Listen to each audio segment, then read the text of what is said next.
Oh, welcome, people. I'm hoping that some people have joined now. It's difficult for us to see that. So if you are in this room now, my name's Janet. Please do introduce yourself in the chat. It would be great to know something about you, where you are, what your experience of OpenStreetMap is, etc. Geoffrey? Yeah, welcome everyone to this OpenStreetMap session. Yeah, great having you. So we just wait for a few more people to hop on and then we'll get started.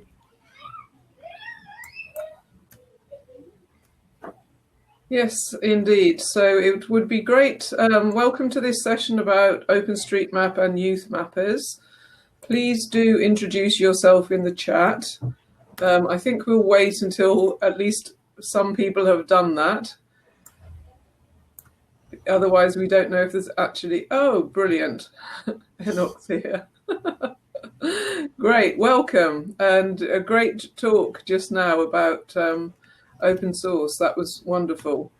So if people could introduce themselves, please, saying what your background is, where you are, if you've done any work in OpenStreetMap before, what you particularly like to learn in this session, that would be fantastic. My name's Janet from Crowd2Map Tanzania, and here is Geoffrey. Yeah, my name is Geoffrey from the Humanitarian OpenStreetMap, also with OSM Africa and Map Uganda. So great to be here. Okay, well, I'm hoping there's somebody other than Enoch here, because I think Enoch already knows a lot about OpenStreetMap. So I think we'll wait a few minutes to get started for anyone else who wants to join. So Enoch, I think you are involved with OpenStreetMap. Oh, Ghana, and Claire is here. Fantastic. Claire, do you want to say something about in the chat about the work that you're doing in, I believe, Kinshasa?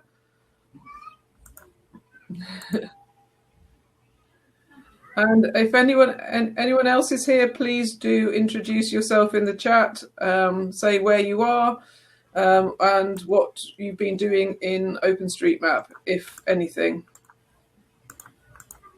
And we'll get started in just a few minutes.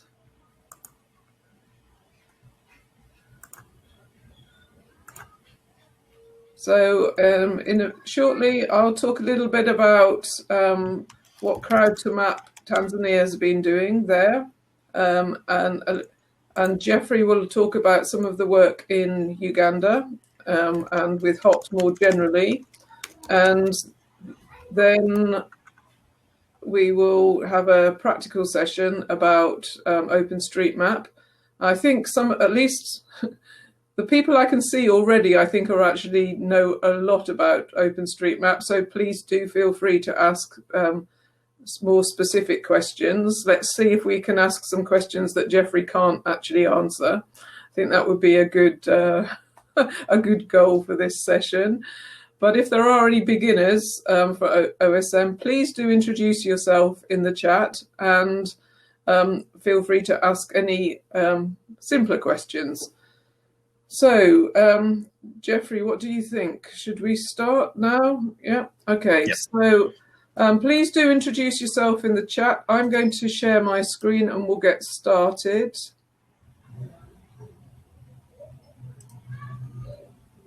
All right, Geoffrey, can you see my screen? Yes. Okay. All right, so the idea of this session was an introduction to OpenStreetMap and Youthmappers. So according to Google, this is a place in Tanzania. According to Google, there is nothing here.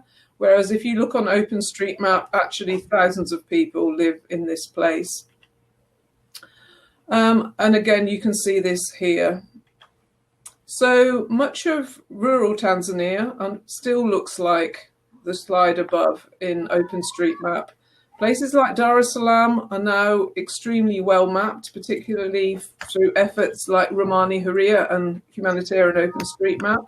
but much of rural Tanzania is still to be mapped. So I think many of you already know about OpenStreetMap, but Geoffrey, do you want to talk us through this a little bit? Yeah, so OpenStreetMap is open data. We're in the session by Enoch previously, which was talking about free and open source software, but now this is about open data, and it's a collaborative project where we are doing mapping in different places in the world. So about creating like a free map using local knowledge. It's a project which is community driven.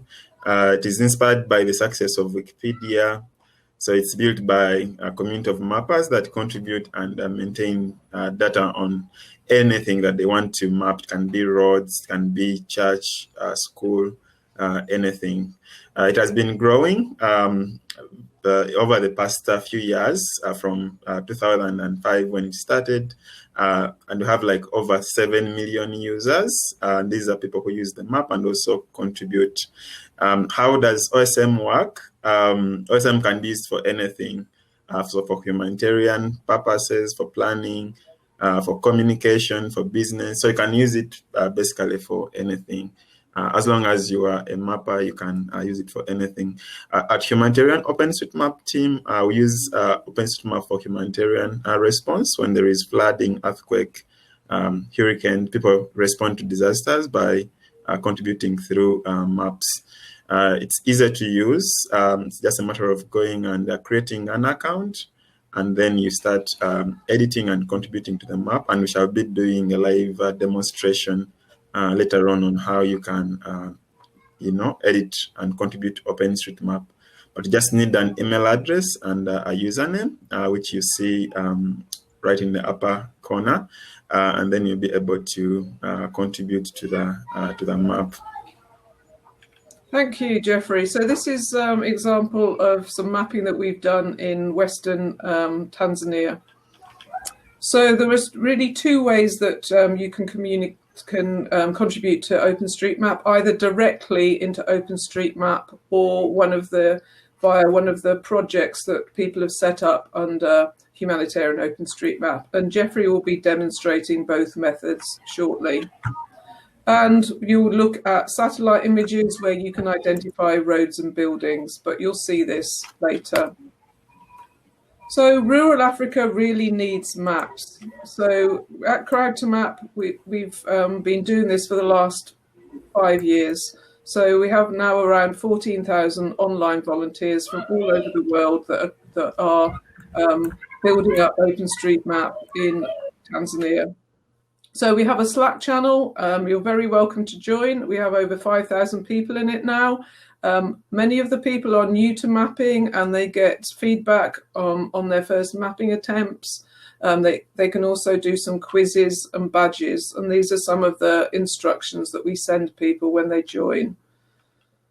This is a quiz question, and these are the badges that we have now. So people are very welcome to join if you're interested.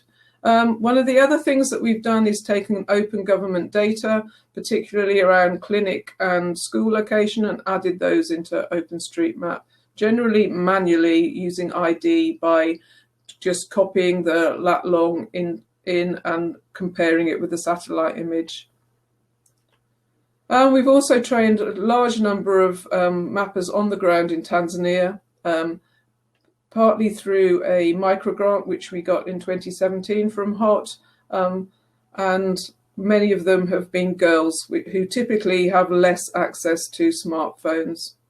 And we've trained them on a free app called Maps.me, which works on the phone's GPS and allows you to add your local knowledge.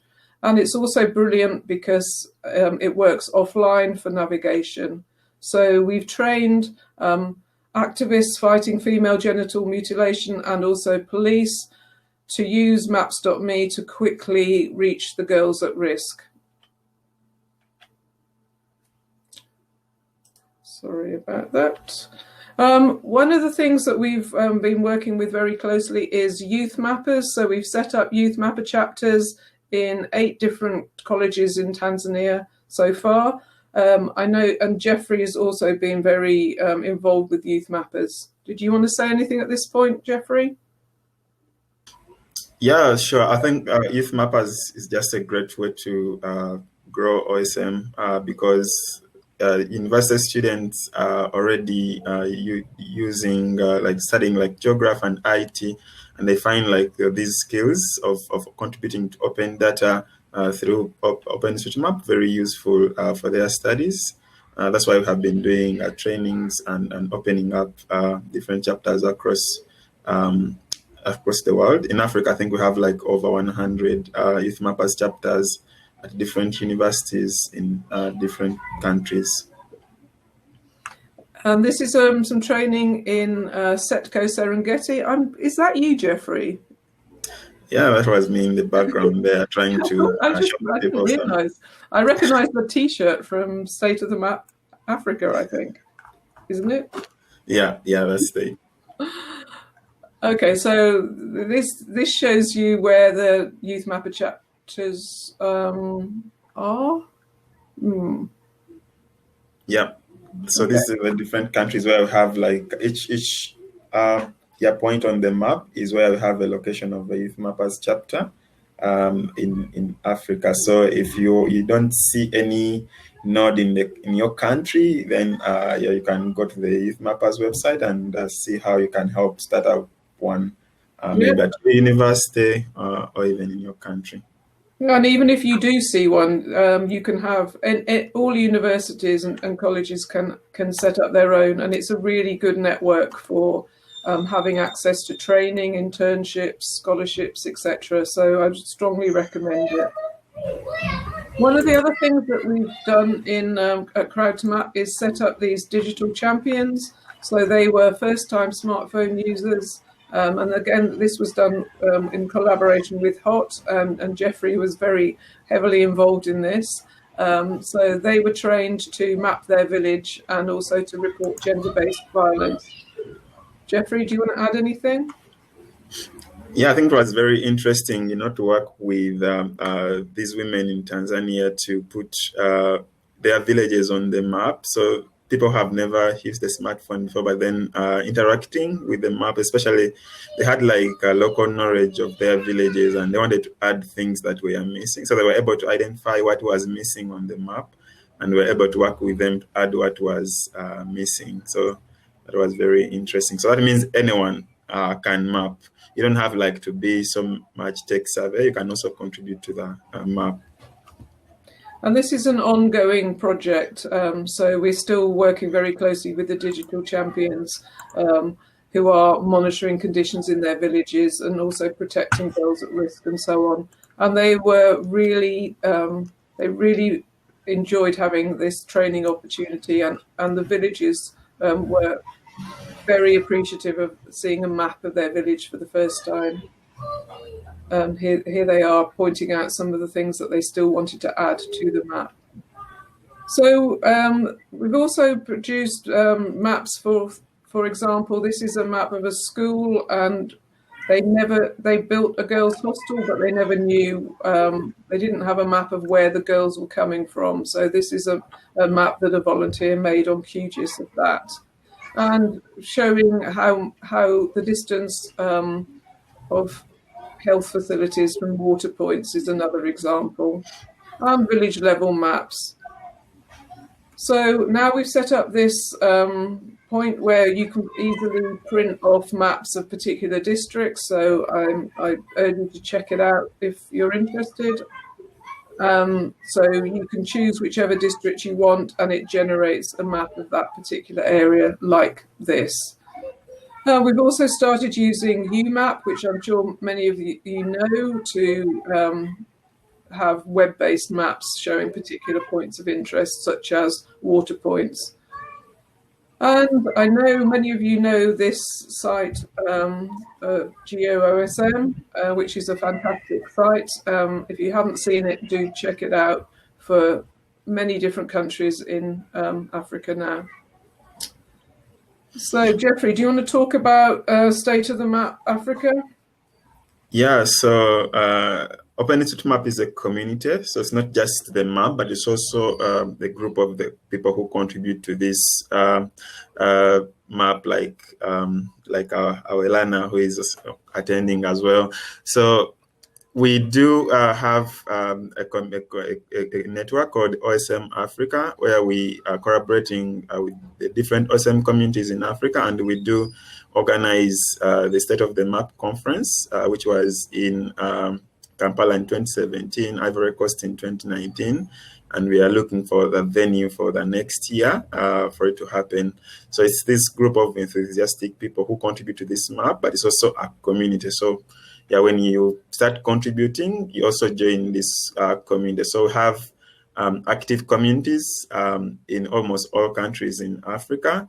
Where you see in orange, that's why we have the most active community. So yeah, you can join your community, that community in the country where you're coming from, so that you don't be alone as you contribute to this map. You join the community. It's more enjoyable as you do so.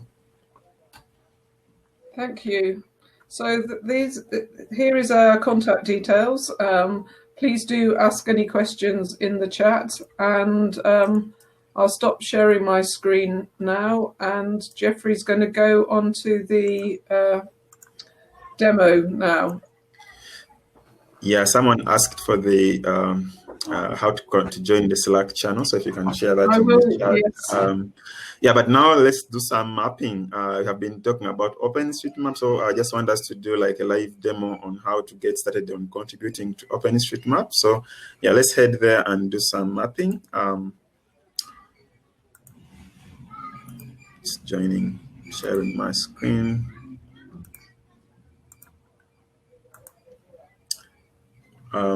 Yeah, so Janet, you can let me know if you can see my screen. Yeah, that looks fine, thank you. Yeah, so I'm on OpenStreetMap. The URL is osm.org. And when you're there, the first thing you want to do is to sign up so that you have an account. And you just do that by just providing your email address. You choose a username and a password. So for me, I already have a username, which is Kateregga one. So I'll just go ahead and log in. So I'm already logged in, and now I want to contribute to this map. I think the best place to start is always to check like your home where you stay and see if that is on the map. But if it's not, then you can as well go and add it. So have like a few controls here. This is like the zoom out and zoom in. Also have like some other layers that you can see. There's the standard layer, there's the humanitarian layer. You can also see the map data. So if I want to see closely this road and see the kind of data there, I can simply switch on the map data, and I can be able to click on this and see what it is. Yeah, you can also share a location of where you are using this map. And of course, it is open data. That's one of the things about OpenStreetMap. When you contribute to this map, you also own the data, so you can use it for different purposes. You can use it in your GIS projects. You can use the OpenStreetMap API if you want to embed it like in your applications.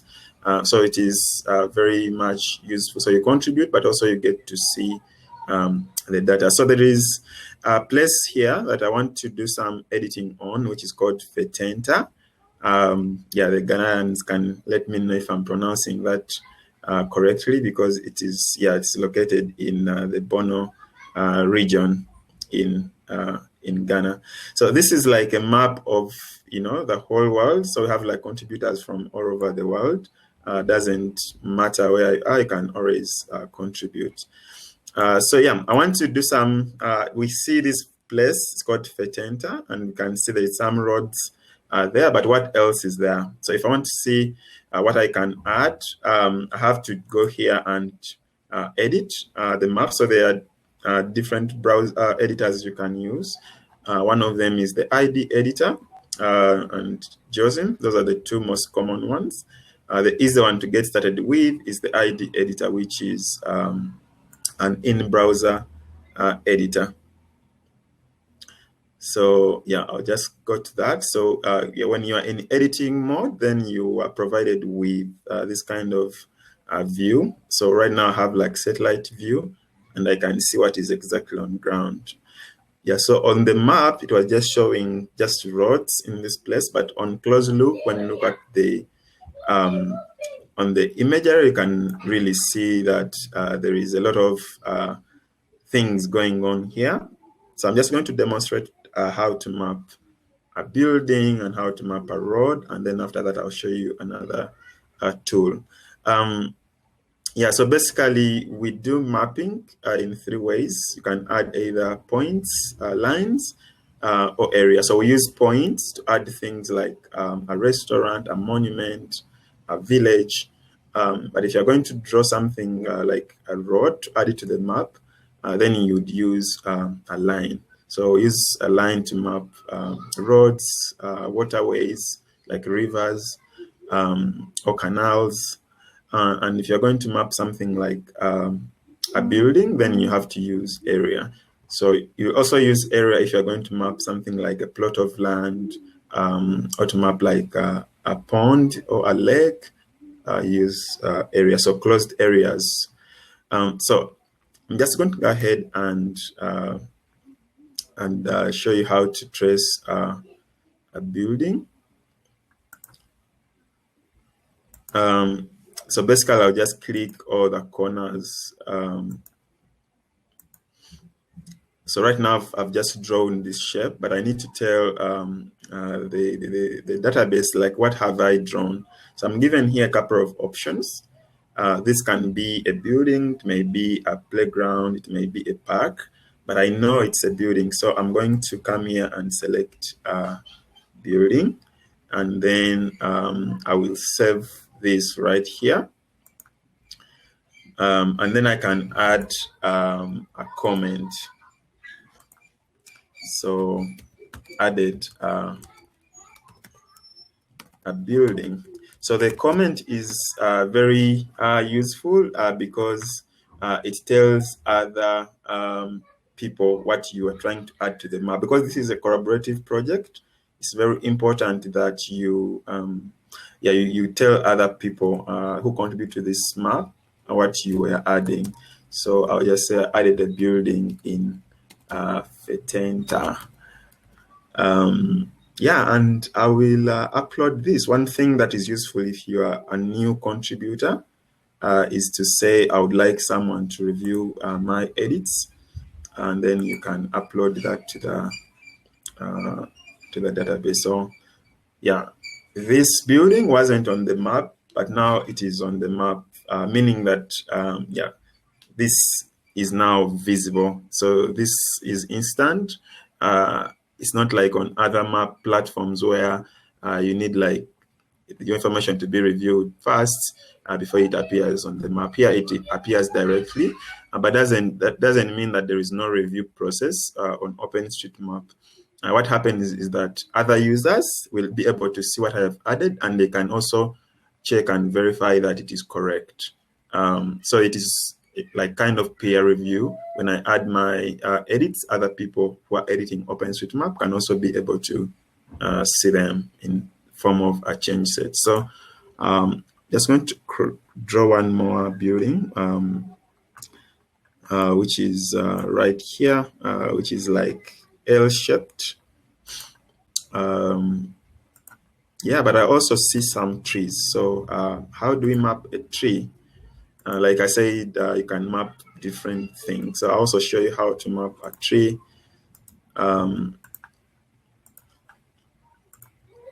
So I finished that. So to map a tree, I'm going to use point, and I'm just going to double click on this. And then I'll look for tree by searching here.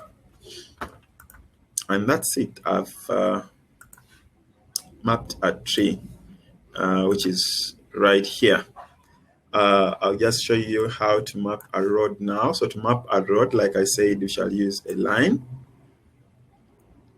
And roads are always connected. So I'll start from this road and I'll add this road that was missing.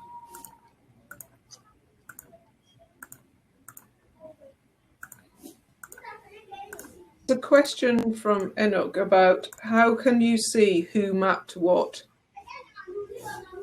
Yeah, that's a good question. Yeah, OpenStreetMap always leaves a trace of who mapped this feature. So let me first finish this, and then I'll show you how to do that. So one of the things you have to know is also how to tag things correctly.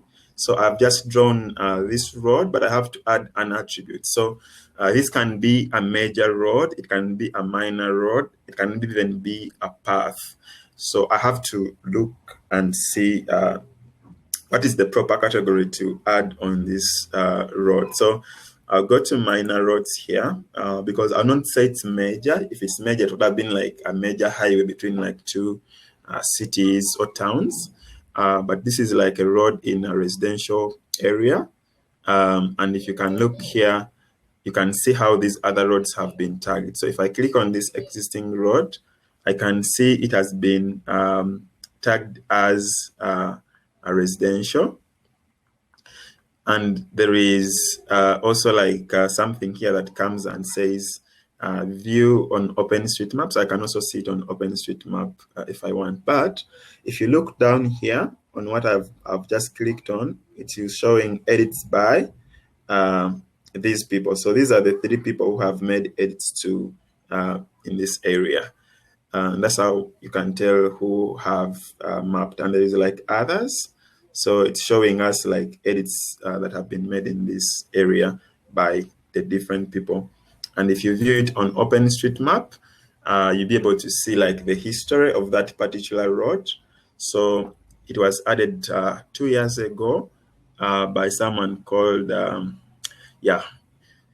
Sputen something. And he used the digital globe image premium. So I'm able to know what he used because he left a comment. So that's why comments are useful because this is a collaborative project. So that's how you can tell who edited.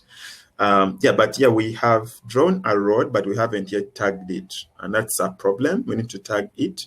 Actually, if I try to save my contributions now, it will complain and say there is an error. There is no tags. So I'll just simply click on this and it will point me to where there is no tags, which is right here. I know it is a line, and now I can categorize which type of line, which is, can either tag it as a residential road because all these other roads around are also residential. It's asking me what's the name of this road. Because I'm mapping remotely, I've never been in Fetenta. I don't know the name of this road. I can't add the name. So in OpenStreetMap, we can't guess.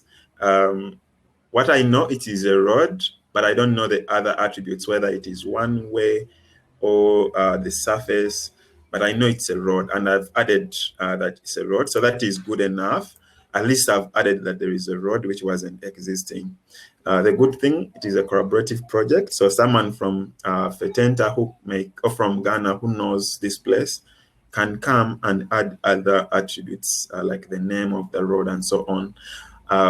Yes, I'll go on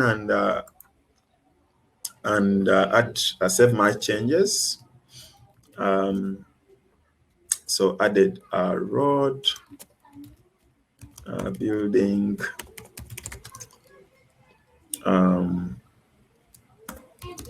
and a tree in Fetenta using Bing. So I'm using Bing imagery, which is my source. That's how I knew there was these features in this place. So I have to put the source there, and I'm uploading my changes. So these features that were not on the map before now are appearing. So that is one way how you can contribute to this map. The other way is to use smartphone applications like OSM and maps.me, because they would allow you to view the data itself, but also contribute things like your favorite restaurant, a school nearby, a church. So phone applications are also a good way to contribute to this map. Yeah, so I just want to introduce us to another tool now. And to explain why that other tool is important is Geoffrey, imagine... sorry, there's Yes. an interesting question from Lucas saying, what if there's a conflict by two different contributors regarding mapping the same place? Exactly. That's a very good question. And that's exactly why I want to introduce the next tool. Yeah, so because I'm mapping in this place, Vetenta, what if there are two people who are mapping the same area at the same time? It will lead to conflicting data where some, like this object may be mapped twice. So to avoid that problem, especially where there is collaborative mapping, the Humanitarian OpenStreetMap team has a tool which is called the Tasking Manager, which is the tool I want to introduce us to now. So it was created to solve exactly that problem that you just asked about. And what happens is you'll get a list of different projects. So I'll go direct here to explore projects. Of course, you can log in with your account, your OSM account. You don't need to create a new account. You can log in with your OSM account. And for OSM, I mean OpenStreetMap. So there is like very many different projects that are existing in different parts of the world. And this is a tool that is used mostly for humanitarian reasons, but also to map unmapped places. So people are volunteering their time and going into this tool and creating maps of places which are not already mapped. Yes, I just want to use one project from Tanzania as an example, and that is from Geneti's project, Crowd2Map. So I'll come here. I know the project number is 9754. So this is a project for Tanzania Development Trust, which is for Mtuntu district in Tanzania. And I can see very well here on the overview map where that is located. So when I click on that, I'll see the description of the project, so I can be able to know what the project is all about. Most importantly, I can go here and say contribute. So if I zoom in here, I will see that there are different squares. And what these different squares allow you to do is to for different people to go in and map a square each. So it avoids the problem of two people mapping the same feature twice, because every person will go in and map one tile. So I'm just going to go to contribute here. It's very important always to read the instructions. So this project requires to map roads and buildings, and there is instructions here on which imagery to use, how to map the buildings, and how to map the roads. Because you may have, it's possible you have never reached Tanzania, you don't know how, a building and the road looks like in Tanzania. So it's very important to read the instruction, because that helps you to get an idea of what to do.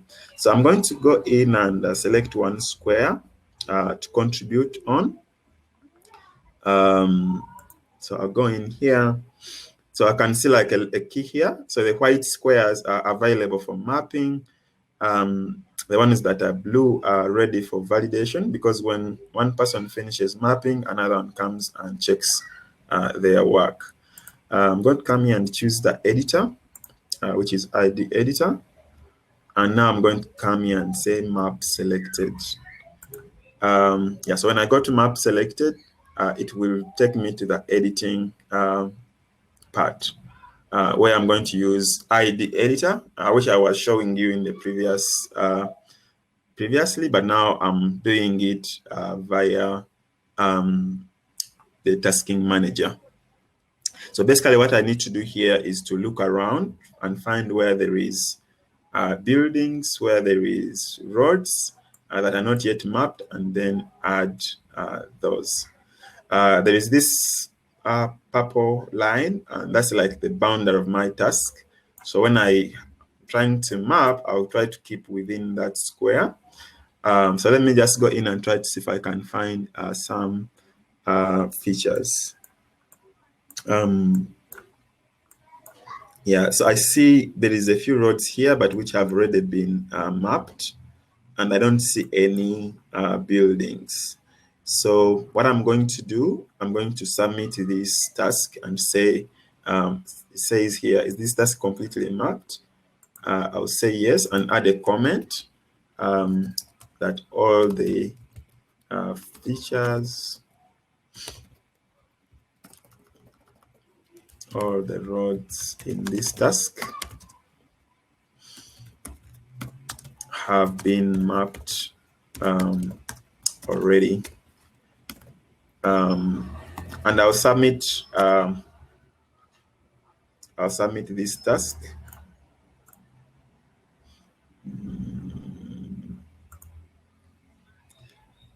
And I'm going to choose a different one. So it keeps a history on who has been contributing. So there's someone who's called Lewis who was contributing like 2 days ago, sub 27. So there are very many people that are contributing to this. I'm just going to come back here and choose another square and try to find some things to map. So I'll come again and say map selected.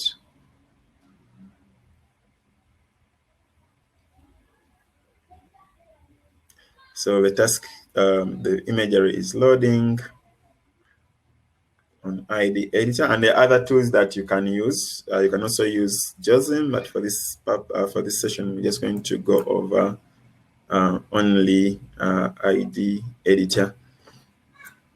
Yeah, my imagery is taking long to load. I think my connection is slowing down. Geoffrey, while you're waiting, there's a question from Uche saying, is there a collaboration between OpenStreetMap and Google Maps? Because if one can integrate a location feature mapped by people in Google Map into OSM. Yeah, that's a good question. Is there a collaboration between Google and OpenStreetMap? So what you have to know is that yeah, OpenStreetMap is an open platform, whereas I think Google Maps is not. So like we can't get data from Google Maps and import it to OpenStreetMap, but OpenStreetMap data is open and free. So if Google like wants OpenStreetMap data, they can use it in their platform. Yeah, so I can say they are like similar tools, but different, because with OpenStreetMap, people contribute this kind of data without any like restriction from anyone, because this OpenStreetMap is owned by the people who contribute to the map. So if you become a contributor, you become a member of the community, you are the owner of that data, because you can download it and use it. So if I want like all the buildings data and the roads data that has been mapped in Ghana, I can simply go to OpenStreetMap and download that data and use it in my, for whatever purpose I want to use it for, because it's open and free. Whereas you may not get the same kind of access to Google Maps. I think I'll refresh this. I don't know why the imagery is taking long to load. Google, Enoka said Google Maps is free as in free beer. OpenStreetMap is free as in freedom. That's a very good answer. Thanks, and Claire has pointed out that there are licensing conflicts between OSM and Google. So legally, you can't take data from Google and put it into OSM.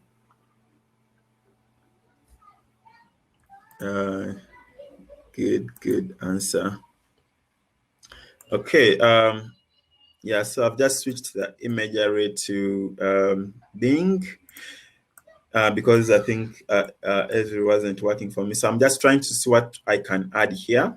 So according to the instructions, the project said you can add buildings and you can add roads. So when I look around, it looks like most of the buildings have already been added. by other people, which is fine. But I can also contribute because I can add roads that are not yet mapped. So basically what I will do is get my line tool and start at the corner of my task here and map this road.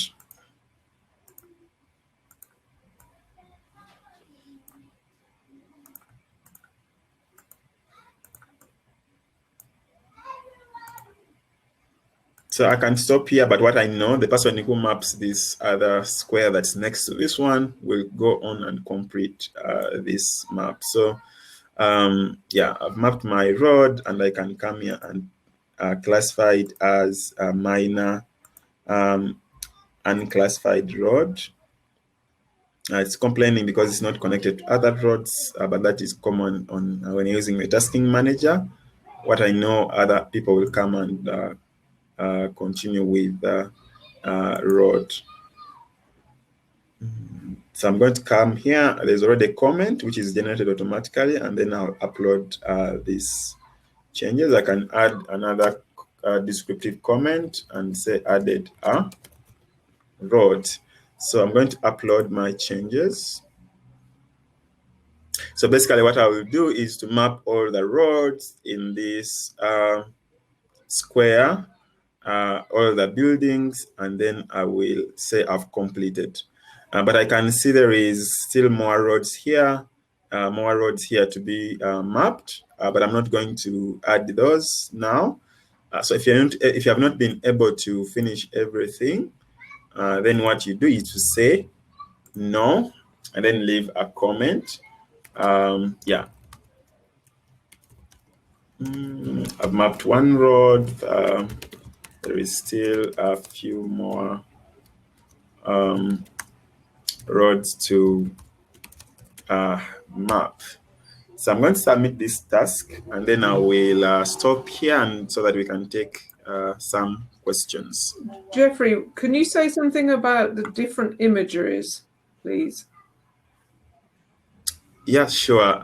Yeah, so when we are mapping in OpenStreetMap, we use satellite imagery to trace the things that we see, and we have different imagery providers, and you can find that from the background settings here. So what you are seeing now is Bing imagery, which is donated for mapping in OpenStreetMap. Also have Esri world imagery, and it looks like that. So you can compare and see the difference. I think Bing is more clear, more sharper, but Esri may be more new. So we have Mapbox satellite imagery as well. Yeah, which is doesn't look like it's available for this place in Fetenta. Have Maxa, which looks like this. Yeah, so have different options available. But if you have like also access to like drone imagery that you have maybe captured yourself, you can also upload it and somewhere and access it in OpenStreetMap and use it for editing. That is if it has an open license and it allows to people to trace from it. Yeah. So I think I'll stop sharing my screen and can take some few questions. Question from Claire. What can one map in your surroundings apart from street names?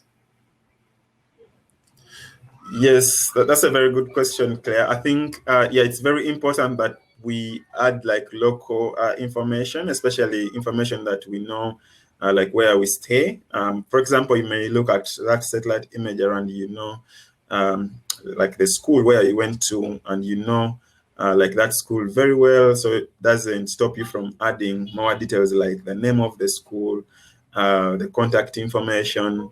It can even be a restaurant, a local restaurant where you go to have food. It can be a water point like a well or a borehole. So you can add all kinds of things to OpenStreetMap and to to guide you on what information you can add, we have like the OpenStreetMap wiki, which I will drop the link in the chat here.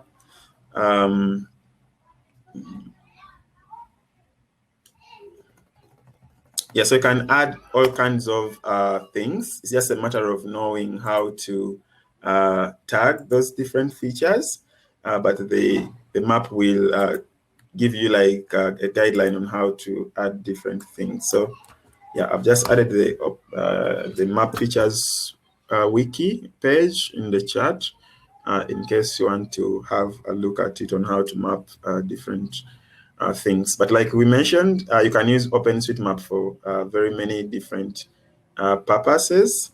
Yeah, is there any other question in the chat, Janet, that you'd like me to go back to? Yeah, as you've asked the question, we have like a quick poll.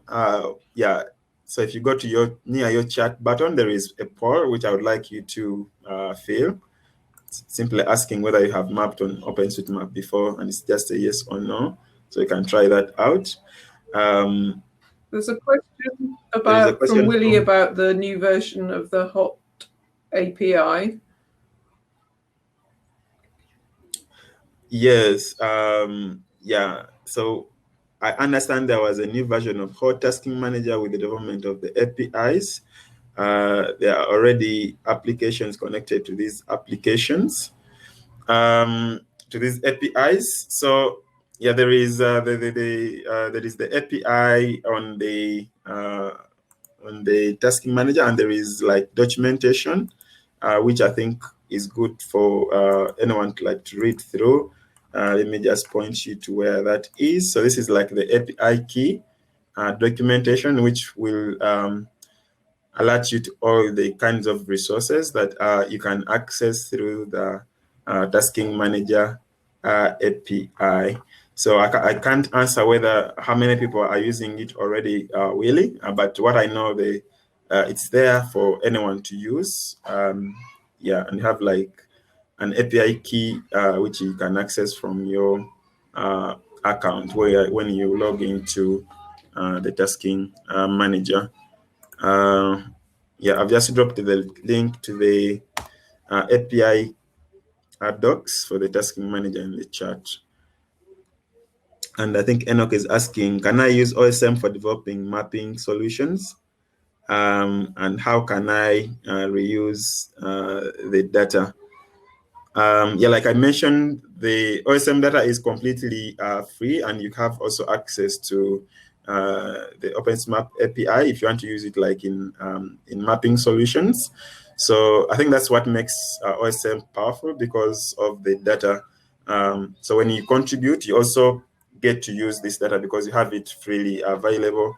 You can also get data that has been contributed by other people, and has like, all ranges of applications, from business to humanitarian to business to yeah, like Janet is using it in Tanzania to help rescue girls from female genital mutilation, as she shared in her presentation. So you can use OpenStreetMap for all kinds of things, because the data is there for anyone to use. And yeah, Pascalina will be presenting on how to map using a smartphone. Yeah, so look at the schedule and join that session if you want to contribute to OpenStreetMap, but using a smartphone. I think that would be a very interesting session to join. And Geoffrey, there was also a question from Enoch about who's responsible for administering OSM resources at the servers, etc. And maybe you could mention about the OSM Foundation and the upcoming election at this point? Yes.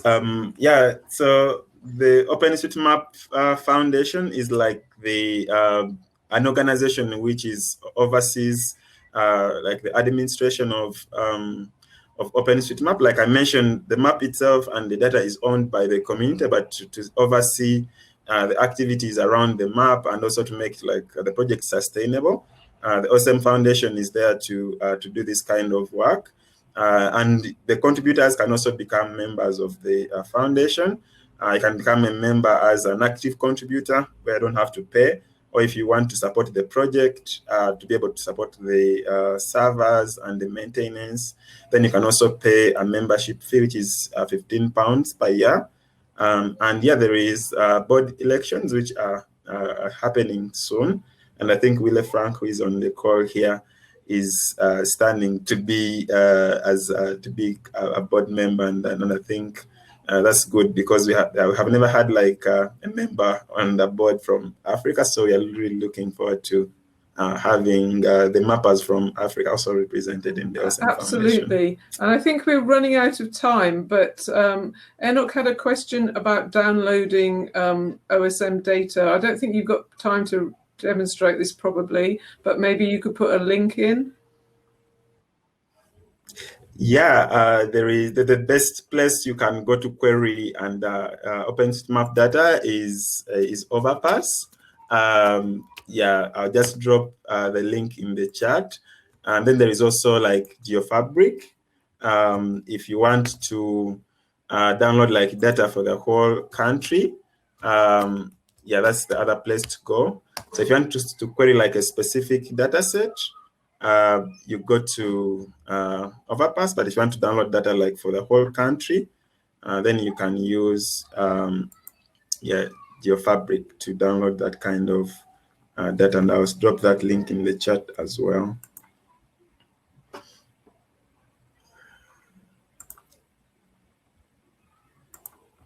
I mean, maybe you might have time to show it. I think we do have another 10 minutes.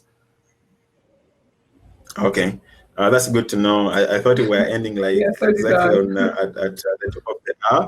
Yeah, so yeah, I can show you how to query OpenStreetMap data. I'm going to share my screen again and just quickly show that because I think it is something that would be interesting for people to see. So can you see my screen? Okay, so this is Overpass. So let us say I want to see where all the schools are in Ghana that have been mapped into OpenStreetMap. What I will do is to go to this tool, and I can use the wizard. So I know schools are tagged as amenity equals school. So I'll say get for me everything that is tagged as amenity equals school in Ghana, and I can just simply query.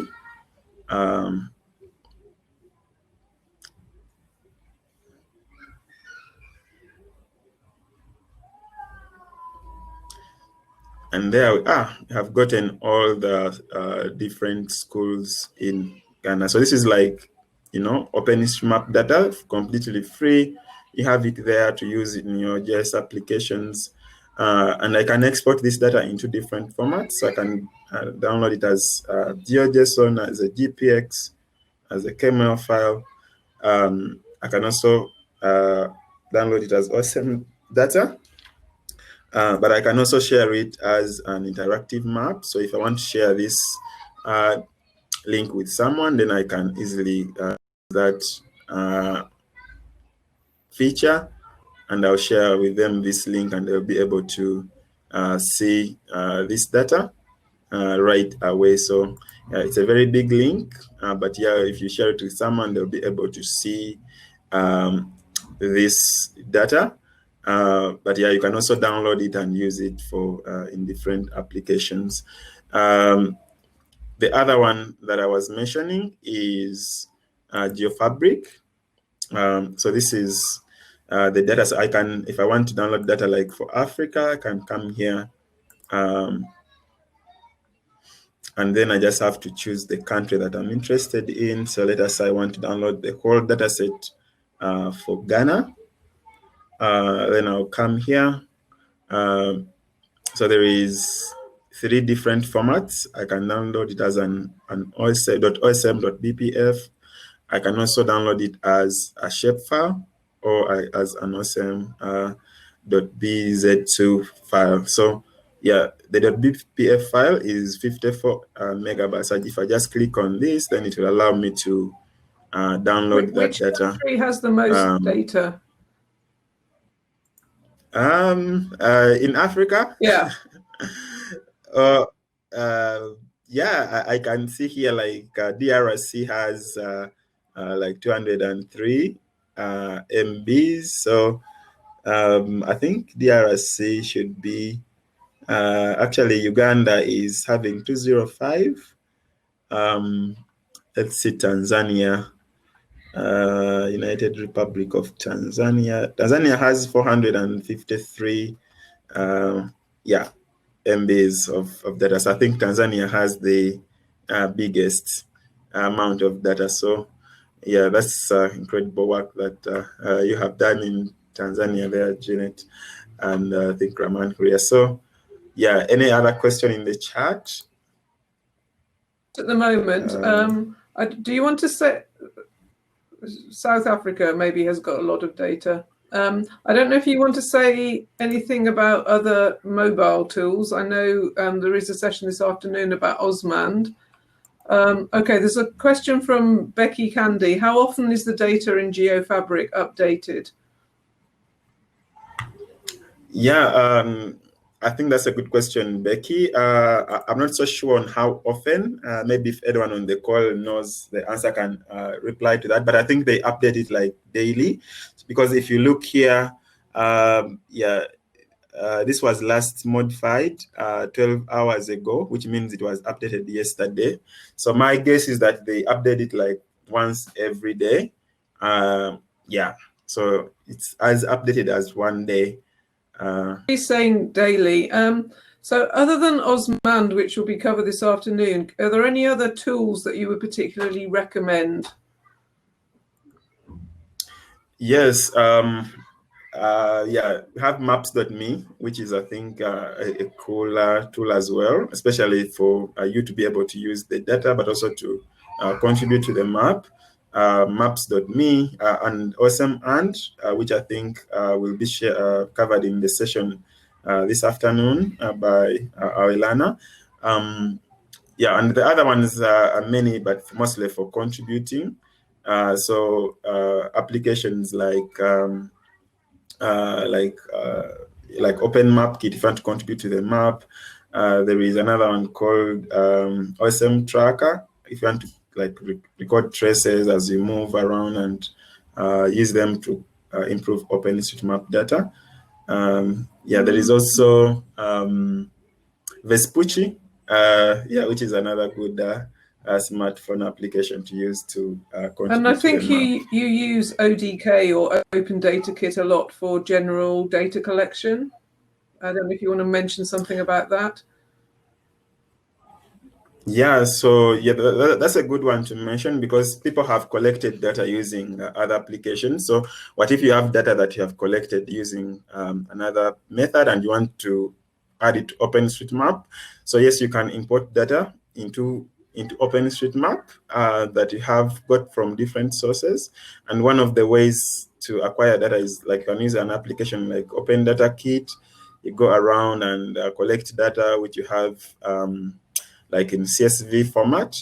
So it's possible to import this data into OpenStreetMap, but what is very important is to make sure that it follows the tagging for OpenStreetMap, because OpenStreetMap has its own standard structure for tagging. So you have to follow that as you import external data, but also you have to follow the guideline, the import guideline, where you have to specify the source of the data and also agree with the OSM community that yeah, this data is okay to import.